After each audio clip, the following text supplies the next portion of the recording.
لله نحمده ونستعينه ونستغفره ونؤمن به ونتوكل عليه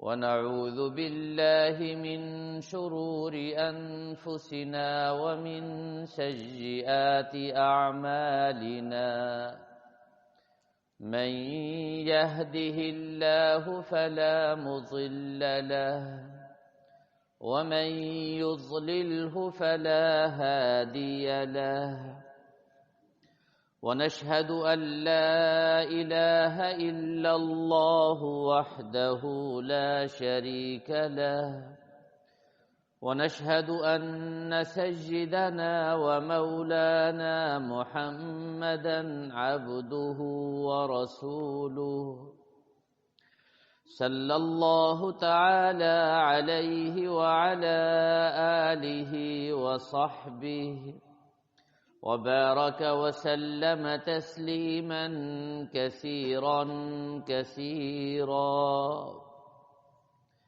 أما بعد فأعوذ بالله من الشيطان الرجيم بسم الله الرحمن الرحيم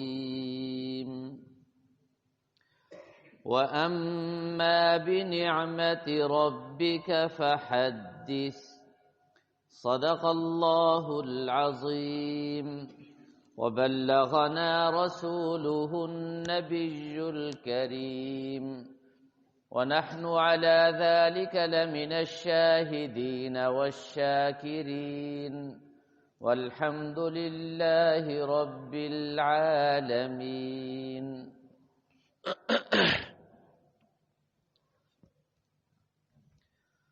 واجب الاحترام بزرگوں، دوستوں اور بھائیوں، جناب رسول اللہ صلی اللہ تعالی علیہ وسلم ارشاد فرماتے ہیں ستکون فتن، ان قریب بے شمار فتنے ظاہر ہوں گے، اس امت پر پے در پے فتنے آئیں گے۔ صحابہ کرام نے عرض کیا یا رسول اللہ وہ فتنے کیسے ہوں گے اور کب آئیں گے؟ تو رسول اکرم صلی اللہ تعالی علیہ وسلم نے ارشاد فرمایا اذا اتخذ الفیء دیوالا، جب لوگ اجتماعی مال کو، قومی مال کو اپنا ذاتی مال سمجھ لیں گے، والزکاۃ مغنما، بلکہ والزکاۃ مرغما، اس طرح کے الفاظ ہیں۔ فرمایا کہ زکوٰۃ کو تاوان اور ٹیکس سمجھ کر لوگ دیں گے، والامانۃ مغنما، اور امانت کو مال غنیمت لوگ سمجھ لیں گے۔ اطاع الرجل امرأتہ وعق امہ، مرد اپنی بیوی کی فرما برداری کرے گا اور اپنی ماں کی نافرمانی کرے گا۔ ادنا رفیقہ و اقصی اباہ، دوستوں کے قریب ہو جائے گا اور اپنے باپ سے دور ہو جائے گا۔ فرمایا کہ جب یہ حالات آ جائیں گے اس وقت کیا ہوگا؟ فرمایا کہ ساد القبیلۃ فاسقہم، قوم کے سردار بدترین اور فاسق گنہگار لوگ ہو جائیں گے، اور قوم کے بڑے فرمایا ارذلہم، جو بدترین ہوں گے وہ ہو جائیں گے۔ سود عام ہو جائے گا، رشوت لی جائے گی۔ فرمایا جب یہ حالات میری امت پر آ جائیں گے تو پھر اللہ تبارک و تعالی آسمان سے آگ برسائیں گے۔ یہ فتنے ہیں جن کی نشاندہی فرما دی رسول اکرم صلی اللہ علیہ وسلم نے، اور ان میں سے ایک ایک فتنہ بڑا خطرناک ہے۔ تھوڑا سا غور کیجئے، آج ماں باپ کے ساتھ کیا ہو رہا ہے، صرف اس ایک نقطے کو ہر آدمی سمجھ سکتا ہے۔ ماں کی نافرمانی ہے اور بیوی کو سر پہ اٹھایا ہوا ہے، کون نہیں جانتا؟ آج باپ کو دھکے مارے جا رہے ہیں اور دوستوں کے ساتھ گپ شپ اور ان کا احترام ہو رہا ہے، کون نہیں جانتا؟ اور آج زکوٰۃ ہم کس طرح ادا کر رہے ہیں؟ اگر کسی نے ہمارے پاس امانت رکھ دی تو اس کے ساتھ ہمارا کیا رویہ ہوتا ہے؟ سود آج ہم سب کے سامنے ہے، پوری معیشت ہماری سود پر کھڑی ہے، بے حیائی اور فحاشی عروج پر ہے۔ تو فرمایا کہ جب یہ فتنے آئیں گے، ان میں سے ایک ایک فتنہ ہے، فرمایا جب یہ فتنے آئیں گے تو کیا ہوگا؟ ساد القبیلۃ فاسقہم، فرمایا فاسق اور بدترین لوگ وہ قبیلوں میں اور خاندانوں میں سردار بن جائیں گے، ان کی بڑی عزت ہوگی، وہ نماز پڑھیں نہ پڑھیں، روزہ رکھیں نہ رکھیں، اللہ کو راضی کرنے والے ہوں یا نہ ہوں، وہ بڑے بن جائیں گے۔ ظاہر ہے صحابہ کرام نے جب یہ باتیں سنی تو صحابہ تو حیران ہو گئے، یہ کیسی چیزیں ہیں؟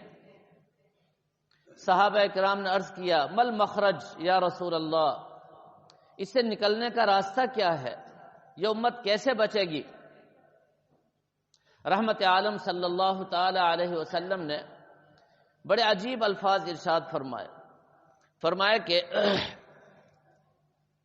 جب ایسے حالات پیش آ جائیں تو قرآن کے ساتھ چمٹ جانا، بچنے کا راستہ ایک ہی ہے۔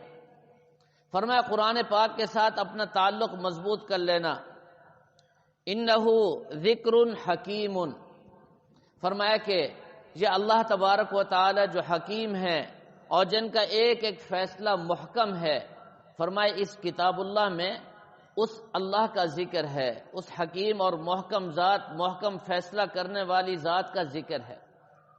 اور فرمایا کہ فیہ نبأ ما کان قبلکم وخبر ما بعدکم، فرمایا یہ کوئی معمولی کتاب نہیں، اس میں سابقہ حالات اور آنے والے حالات اور واقعات اور تاریخ اللہ نے ذکر فرما دی ہے۔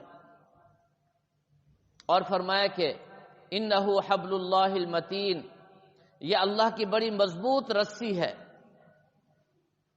اس قرآن پاک کے ساتھ چمٹ جانا، اس کو نہ چھوڑنا۔ فرمایا من ترکہ من جبار قسمہ اللہ، جو قرآن پاک کو پیٹھ کرے گا، قرآن پاک کو چھوڑے گا، یاد رکھیں اللہ تبارک و تعالی اس کو ٹکڑے ٹکڑے کر دیں گے، اللہ تعالیٰ اس کو ذلیل کر دیں گے، اللہ تعالیٰ اس کو ریزہ ریزہ کر دیں گے، وہ نہیں بچ سکتا۔ وَمَنِ ابْتَغَى الْعِزَّةَ فِي غَيْرِهِ أَذَلَّهُ اللَّهُ تعالی، جو قرآن پاک کو چھوڑ کر کہیں اور عزت تلاش کرے گا، فرمایا اللہ تبارک و تعالی اس کو رسوا کر دیں گے، ذلیل کر دیں گے۔ مل مخرج، صحابہ کا سوال دیکھیے، فرمایا کہ ان سارے فتنوں اور ان فتنوں کی وجہ سے جو اللہ کا عذاب آنے والا ہے، اللہ تعالیٰ کی ناراضگی آنے والی ہے، اس سے ہم بچیں گے کیسے؟ تو آپ نے فرمایا قرآن پاک کے ساتھ چمٹ جانا، قرآن پاک کو نہ چھوڑنا۔ فرمایا من قالہ صدق، جو قرآن کی بات کہے صرف وہی سچا ہوگا۔ من عامل بہ اجر، جو قرآن پاک پر عمل کرے گا، فرمایا اللہ تبارک و تعالی اپنی شایان شان اس کو اجر عظیم عطا فرمائیں گے۔ من حکم بہ عدل، جو قرآن پاک سے فیصلہ کرے گا، عدل و انصاف صرف اسی صورت میں ملے گا، فیصلہ صرف قرآن کا۔ اگر عدل چاہیے، انصاف چاہیے، تو فرمایا عدل و انصاف صرف اور صرف قرآن دے سکتا ہے، قرآن پاک کے علاوہ کہیں سے بھی عدل اور انصاف نہیں مل سکتا۔ من دعا الیہ ہدی الی صراط مستقیم، فرمایا جو شخص بھی امت کو قرآن کی طرف بلائے گا، قرآن کی طرف دعوت دے گا، قرآن کا پیغام سنائے گا، فرمایا ہدی بہ الی صراط مستقیم، اللہ تعالیٰ صراط مستقیم اسی کو عطا فرمائیں۔ اب اس حدیث پر غور کیجئے، فتنے آئیں گے، اور فتنے کون کون سے آپ نے سمجھ لیے۔ سب سے بدترین اور خطرناک ترین فتنہ فرمایا کہ وہ سود کا فتنہ ہے۔ ماں کی نافرمانی اور بیوی کی اطاعت، باپ کو دھکے مارنا، ذرا غور کیجئے، باپ کو دھکے مارنا اور دوستوں کے ساتھ گپ شپ کرنا اور ان سے محبت کرنا، یہ بدترین فتنے ہیں جو نبی پاک صلی اللہ تعالی علیہ وسلم نے ارشاد فرمایا۔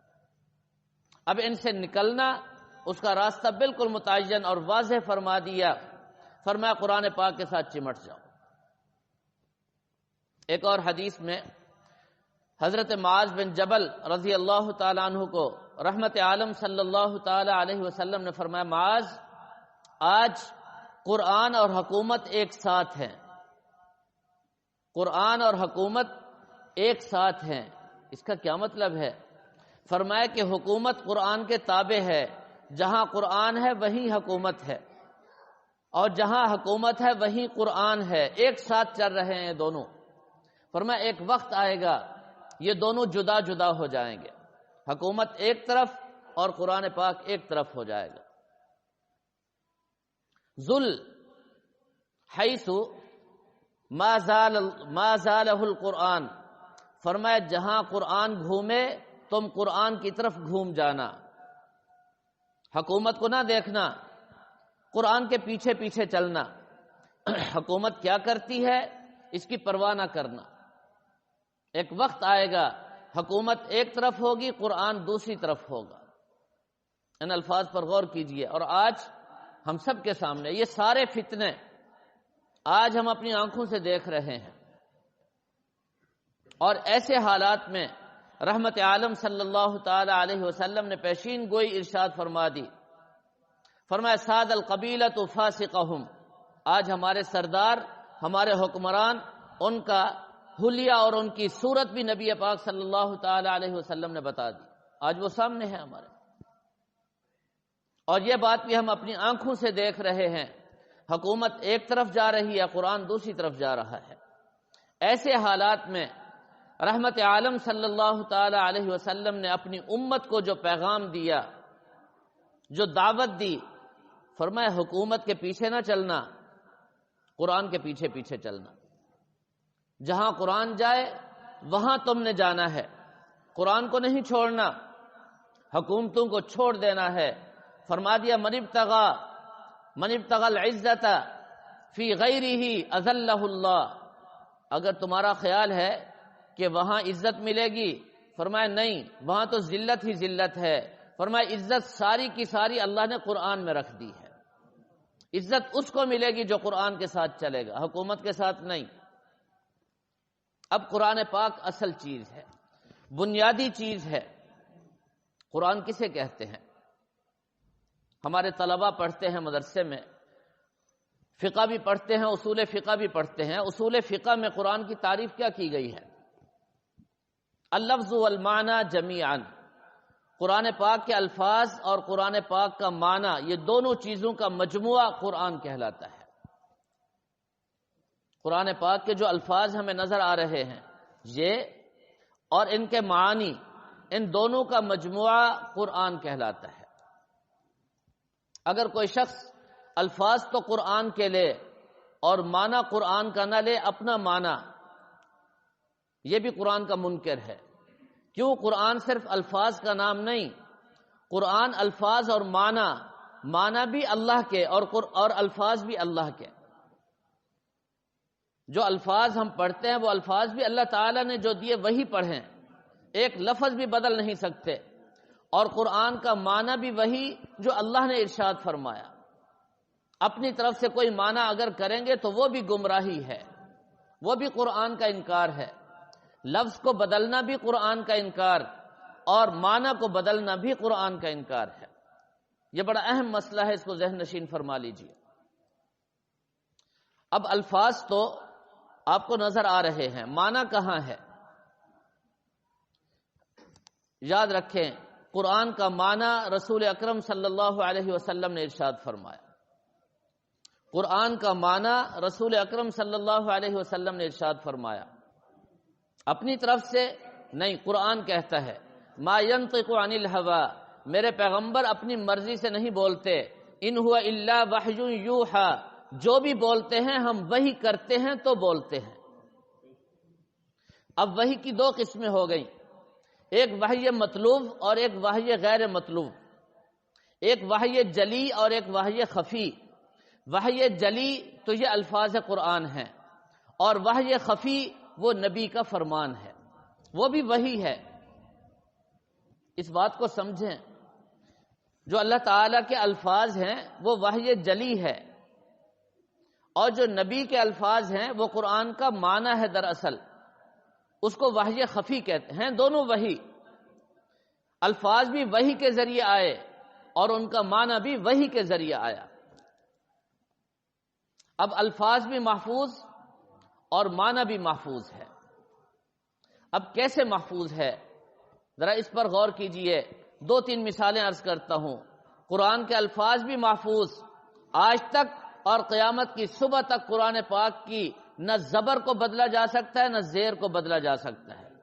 زیر اور زبر کو بدلنے والا وہ اللہ کے قہر سے نہیں بچ سکتا، اور اس امت مسلمہ کی گرفت سے وہ نہیں بچ سکتا۔ اسی طرح معنی میں تبدیلی کرنے والا، معنی کو بدلنے والا، وہ بھی نہیں بچ سکتا، وہ بھی پکڑا جائے گا۔ قرآن کا معنی نہیں بدلا جا سکتا، اور قرآن کا معنی کیا ہے؟ نبی کا فرمان۔ رحمت عالم صلی اللہ علیہ وسلم نے جو ارشاد فرمایا وہ قرآن کا وہ معنی ہے، قرآن کا وہ مفہوم ہے، اور اس کو حدیث کہتے ہیں۔ اس کو کیا کہتے ہیں جی؟ حدیث کہتے ہیں۔ یہ قرآن کا معنی ہے۔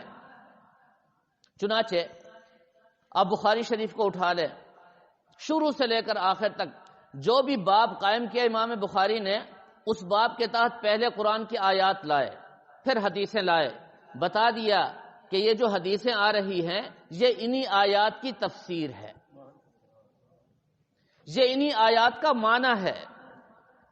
پہلے قرآن کی آیات کو ذکر کیا، پھر نبی کے فرمان کو ذکر کیا، امت مسلمہ کا عقیدہ ٹھیک کر دیا، یہ بات سمجھا دی کہ اچھی طرح سمجھ لو قرآن کا معنی وہی معتبر ہے جو نبی نے فرمایا ہے۔ اب اس کو حدیث کہتے ہیں۔ اب حدیث کی حفاظت کیسے کی اللہ تعالیٰ نے؟ قرآن پاک کی حفاظت تو اللہ تعالیٰ نے فرمایا اِنَّا نَحْنُ نَزَّلْنَا الذِّكْرَ وَإِنَّا لَهُ لَحَافِظُونَ، اس کے الفاظ کی حفاظت میرے ذمہ۔ اب قرآن کے معنی کی حفاظت کیسے ہوئی؟ اس کی دو تین مثالیں عرض کرتا ہوں، آپ حیران ہو جائیں گے۔ سب سے زیادہ صحابہ میں حدیث بیان کرنے والے ابو ہریرہ رضی اللہ تعالیٰ عنہ، 5374 احادیث نبی پاک صلی اللہ علیہ وسلم سے اکیلے حضرت ابو ہریرہ نقل کرنے والے ہیں۔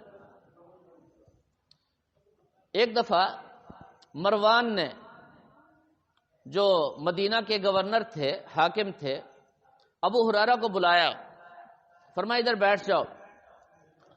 پردہ حائل کیا اور پردے کے پیچھے ایک کاتب اور منشی کو بٹھایا اور کہا کہ ہمیں 150 حدیث سناؤ۔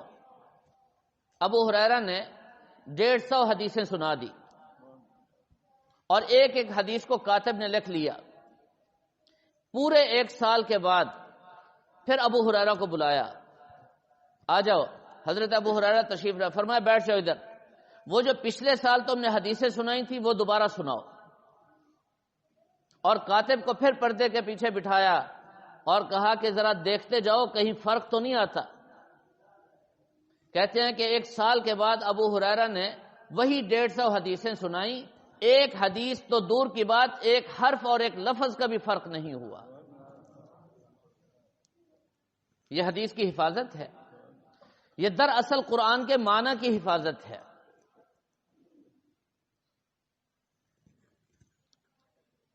اور اس سے آگے چلیے، یہ تو صحابہ کا دور تھا۔ صحابہ کے بعد ابو زرعہ، یہ ابو ہریرہ کے شاگرد ہیں، تابعی ہیں۔ امام بخاری رحمہ اللہ تعالی نے بخاری شریف کی سب سے آخری حدیث جو ذکر فرمائی ہے وہ ابو زرعہ نے ابو ہریرہ سے روایت کی، اور ابو ہریرہ نے نبی پاک صلی اللہ علیہ وسلم سے روایت کی۔ تو ابو زرعہ ابو ہریرہ رضی اللہ تعالیٰ عنہ کے شاگرد ہیں۔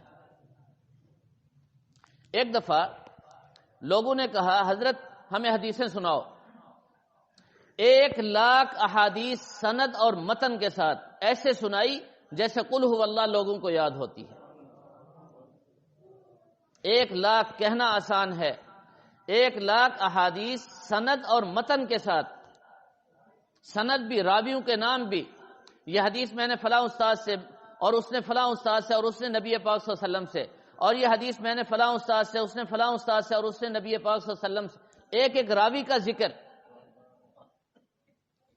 اور 1,00,000 نہیں 5,00,000 حدیثیں نو کے زبان تھی۔ حضرت ابو زرع رضی اللہ رحمہ اللہ تعالی کو 5,00,000 احادیث نو کے زبان تھی۔ ایسا حافظہ اللہ نے عطا فرمایا تھا، اور ان کے شاگردوں میں معمولی نہیں، بڑے بڑے شاگرد، امام محمد بن شیبان جو امام ابو حنیفہ رحمہ اللہ تعالی کے چھوٹے شاگرد ہیں، یہ ابو زرع کے بھی شاگرد ہیں۔ محمد بن مسلم یہ بھی ابو زرع کے شاگرد ہیں۔ ابو حاتم کا آگے چل کر ایک قصہ عرض کرتا ہوں، بڑا عجیب۔ ابو حاتم یہ بھی ابو زرع کے شاگرد ہیں۔ اب امام ابو زرع جن کو 5,00,000 حدیثیں یاد ہیں، کہنا آسان، موت کا وقت آ گیا، بے ہوش ہیں۔ شاگردوں کی ایک جماعت آئی کہ حکم ہے موت کے وقت کلمے کی تلقین کی جائے، لا الہ الا اللہ، کہا نہ جائے کہ پڑھو، ساتھ بیٹھ کر پڑھا جائے، اشہد ان لا الہ الا اللہ، لا الہ الا اللہ۔ شاگرد آئے، پڑھ رہے ہیں، لیکن ابو زرع کو ہوش ہی نہیں ہے، بے ہوشی کی کیفیت ہے، وہ کلمہ نہیں پڑھتے۔ دوسرے شاگرد آ گئے زیارت کے لیے، عیادت کے لیے۔ جب ان کو یہ بات بتائی گئی تو انہوں نے فرمایا کہ نہیں، آپ حدیث اس طرح نہیں، سند کے ساتھ حدیث پڑھو، سند کے ساتھ حدیث پڑھو۔ چنانچہ ایک شاگرد نے سند کے ساتھ حدیث پڑھی، وَبِهِ قَالَ حَدَّثَنَا مخلد ضحاک بن مخلد وقال حدثنا، اس طرح سند کے ساتھ حدیث پڑھنا شروع کی۔ دوسرے نے پڑھی وَبِهِ قَالَ حَدَّثَنَا ضحاک بن مخلد وقال حدثنا عبد الحمید بن جعفر، سند پڑھی۔ تھوڑی دیر کے بعد امام ابو زرع نے سند کے ساتھ حدیث پڑھنا شروع کی، ہیں بے ہوش، فرمانے لگے وَبِهِ قَالَ حَدَّثَنَا بُنْدَارٌ قَالَ حَدَّثَنَا ضحاک بن مخلد قال حدثنا معاذ بن جبل عن النبي صلی اللہ تعالی علیہ وسلم قال رسول اللہ صلی اللہ تعالی علیہ وسلم من قال آخر کلامہ لا الہ الا اللہ، روح قبض ہو گئے۔ آگے داخل الجنہ یہ الفاظ زبان سے نہیں نکل سکے، شاگردوں نے پھر یہ الفاظ کے داخل الجنہ، یہ جنت میں داخل ہو گئے۔ یہ امام ابو زرع ہیں جن کو 5,00,000 حدیثیں نو کے زبان تھی۔ کتنا اونچا مقام ہے، کوئی انسان سوچ سکتا ہے؟ امام ابو داود رحمہ اللہ تعالی بڑے جلیل القدر، سیاستہ میں ان کی ابو داود شریف مشہور حدیث کی کتاب ہے۔ آج ان کتابوں کے ناموں سے بھی ہم نامانوس ہو گئے، ان کے نام تک نہیں آتے ہمیں۔ امام ابو داود حدیث کے بہت بڑے امام، ان کے بیٹے ہیں عبداللہ اصفہانی، ان کے بیٹے کا نام ہے عبداللہ اصفہانی۔ ایک دفعہ تشریف لائے ایک شہر میں، شہر کے سارے حضرات کٹھے ہو گئے، خوش ہو گئے، ایسے جیسے میلے کا سما ہو۔ کیا بات ہے جی؟ کہا جی ابو داود کے بیٹے آئے ہیں، ان سے ہم حدیث سنیں گے، اس لیے خوش تھے۔ بٹھا دیا ان کو، وہاں گننے والوں نے، شمار کرنے والوں نے شمار کیا اور کہا کہ 1,50,000 افراد جمع تھے، اور عبداللہ اصفہانی کو کہا حدیث سناؤ۔ آپ نے 36,000 حدیثیں سند اور متن کے ساتھ زبانی سنا دی، 36,000 حدیثیں۔ بعد میں بڑے بڑے محدثین آئے اور آ کر کہنے لگے حضرت 6 حدیثوں میں تھوڑا سا مغالطہ ہے۔ فرمایا بولو کون سی حدیث ہے؟ جب انہوں نے لکھا ہوا سنایا اور حضرت نے پڑھا تو پتہ چلا کہ لکھنے والوں سے غلطی ہو گئی. حافظہ ایسا تھا کہ حدیث کو بیان کرتے ہوئے غلطی نہیں ہوئی، لکھنے والوں سے غلطی ہوئی. اور امام ابو داود کا مقام کیا ہوگا ذرا سوچئے، یہ تو بیٹے ہیں. اور جب وفات ہوئی عبداللہ ابن اصفہان کی 80 مرتبہ جنازہ پڑھا گیا، 80 مرتبہ. کیوں؟ ذرا سوچئے.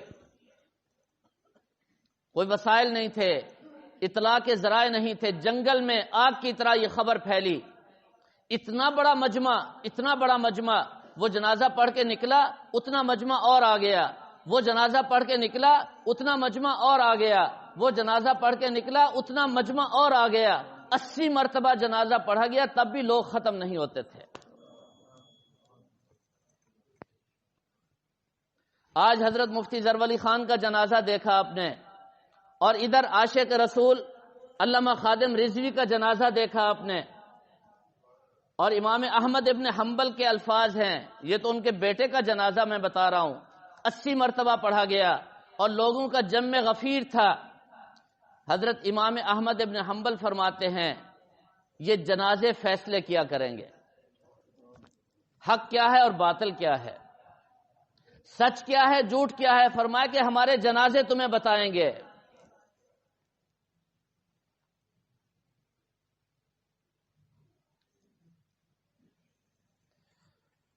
اللہ اکبر.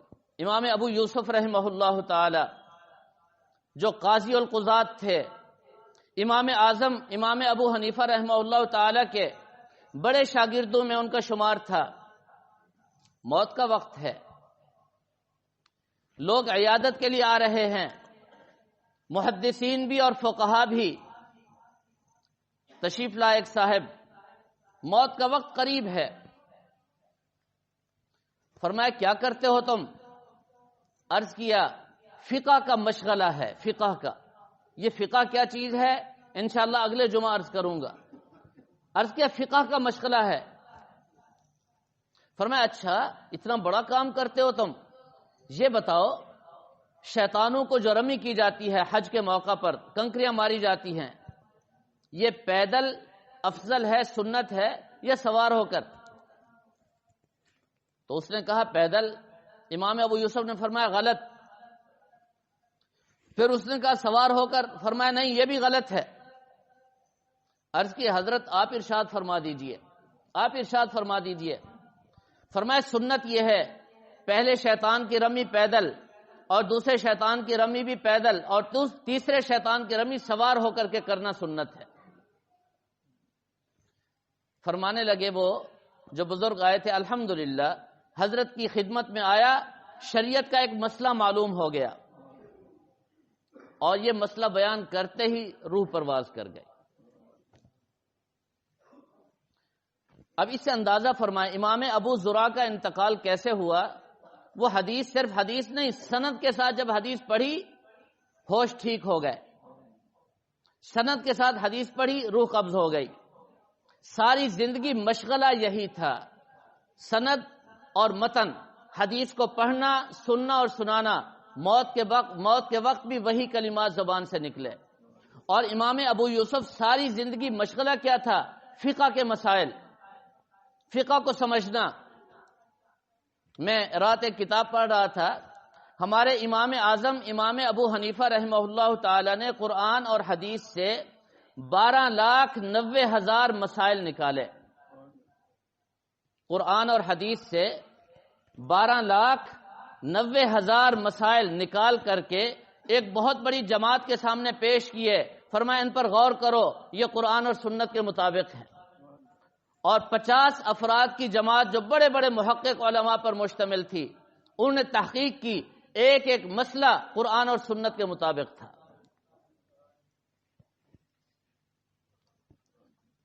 اور اپنے بیٹے کو فرمایا بیٹا مجھے 5 لاکھ حدیثیں یاد ہیں. امام ابو حنیفہ فرما رہے ہیں 5 لاکھ حدیثیں یاد ہیں، ان 5 لاکھ میں سے صرف 5 حدیثیں میں تمہیں عرض کرتا ہوں، ان پر عمل کر لو، گویا تم نے 5 لاکھ حدیثوں پر عمل کر لیا. تو امام ابو یوسف ساری زندگی فقہ، مسائل نکالنا، مسائل بتانا، مسائل کو سمجھنا، موت کے وقت بھی وہی مسائل ہیں۔ اندازہ فرما لیں، انسان ساری زندگی جو بولتا ہے، جو کرتا ہے، موت کے وقت بھی وہی بولے گا، وہی کرے گا۔ ایسا نہیں ہے کہ ساری زندگی تو ہم پیسہ پیسہ، دولت دولت، دکان دکان اور جناب کھیتی باڑی اور فلاں فلاں کرتے رہیں اور موت کے وقت کلمہ نہیں آئے گا۔ ساری زندگی تو ہم نماز نہ پڑھیں اور موت کے وقت ہم کہیں جی مسلمان ہے، کلمہ نصیب ہو جائے گا، نہیں ہوگا۔ خود رحمت عالم صلی اللہ تعالی علیہ وسلم کے ارشاد ہے، فرمایا جیسی زندگی گزارو گے ویسی موت آئے گی، اور جیسی موت آئے گی ویسا حشر ہوگا۔ آج اگر ہمارا سب سے محبوب مشغلہ قرآن کی تلاوت ہو، اللہ کا ذکر ہو، نبی کے فرمان کو پڑھنا سننا ہو، تو موت کے وقت بھی یہی ہوگا۔ اور اگر ساری زندگی لڑائی جھگڑوں میں گزر گئی، ساری زندگی لوگوں کو ایذائیں پہنچاتے پہنچاتے گزر گئی، ساری زندگی ہماری نافرمانیوں میں گزر گئی، نبی کی نافرمانی اور صحابہ کی نافرمانی، تو موت کے وقت ایسے ہی کوئی مفت کا ہے کلمہ؟ سب سے بڑی دولت ہے، سب سے بڑی دولت، یاد رکھیں، کہنا آسان ہے۔ اور میرا ابھی دل چاہ رہا ہے کہ یہ بیان فارغ ہو کر اس بیان سے پھر میں آپ کو اس کلمے کی دولت بتاؤں گا، یہ کتنا بڑی دولت ہے۔ یہ کلمہ کوئی معمولی نعمت نہیں، مفت میں مل گئی ہمیں، قدر نہیں ہے۔ ہر چیز پہ محنت ہے، کلمے پر محنت نہیں ہے۔ اللہ تعالی ہم سب کو سمجھنے اور عمل کرنے کی توفیق عطا فرمائے۔